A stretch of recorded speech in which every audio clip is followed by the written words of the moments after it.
कधीच नाही चुकणार तुमचे फेवरेट टीव्ही शोज झी5 सोबत, तेही एकदम फ्री। आशू काय करते? अरे काय एवढं काय रिॲक्ट होतो? मी काय कान करते का काही? हे काय? ते काय म्हणजे मी तुला सगळं सांगेन, ठीक आहे?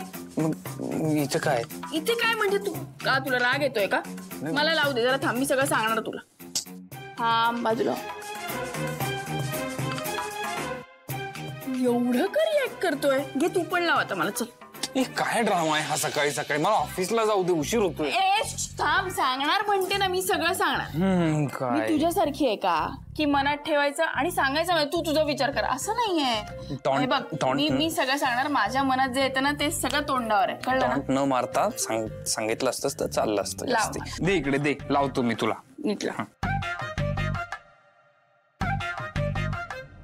हे असं नाही रे, मी कसं लावलं कानाच्या मागे तसं लाव।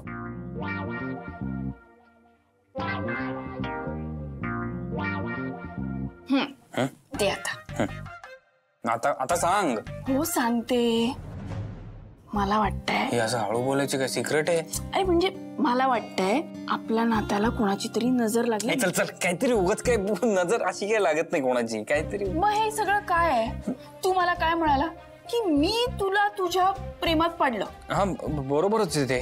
विचार कर जरा, गॅरेजवर बोलवायचीस मला काही कारण नसताना, वस्तीत बोलवायचीस, छोटी छोटी काहीतरी कामं असायची, उगाच मला बोलवायचीस। आशू, मी तुला मित्र म्हणून बोलवायचंय आणि तूही मित्र म्हणूनच यायचा। काही काळानंतर मला जाणवलं की मी तुझ्या प्रेमात पडले। रिअली? हो। मला काय माहिती तुझ्या मनात काहीतरी एक असेल, बोलत काहीतरी दुसरं असेल। आशू, असं का करीन मी? आणि तुला हे सगळं आधी कधी जाणवलं नाही, आता बरं जाणवतंय। आशू, मी जशी आहे ना तशी तुझ्या समोर आले।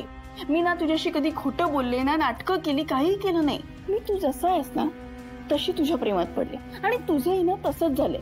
मी जशी आहे तसंच्या तसं तू माझ्या प्रेमात पडलं। मग आता हे सगळं काय बोलतोय? शिवा, मी तुला सांगितलं यार, मोस्ट ऑफ द थिंग्स मी तुला सांगितल्या। आता तू तुझा जरा विचार कर, कॉन्टम्प्लेट कर, झालं। आशू, मी नाही जबरदस्तीने काही केलंय, मी नाही तुझ्यावर जबरदस्ती केली। जेव्हा दिव्या लग्नातनं पळून गेली तेव्हा भाऊ आणि आजींनी मला कन्व्हिन्स केलं, त्याच्यानंतर मी लग्नाला उभी राहिले। तोपर्यंत मला वाटत होतं मी तुला गमावून टाकलंय, माझ्या मनात निघून गेलं होतं ते सगळं। पण मला वाटलं होतं की आपल्याला नशिबाने एकत्र आणलंय। बरं ठीक आहे, तुला जे समजायचं ते समज। मी बऱ्याचशा गोष्टी तुला सांगितल्या आहेत, पण ही गोष्ट खरी आहे की माझा तुझ्यावर आता विश्वास नाहीये, त्यामुळे हे काजळ बिजळ लावून काय होणार नाही। झी5 ॲप डाउनलोड करा आणि पहा सर्व एपिसोड्स एकदम फ्री।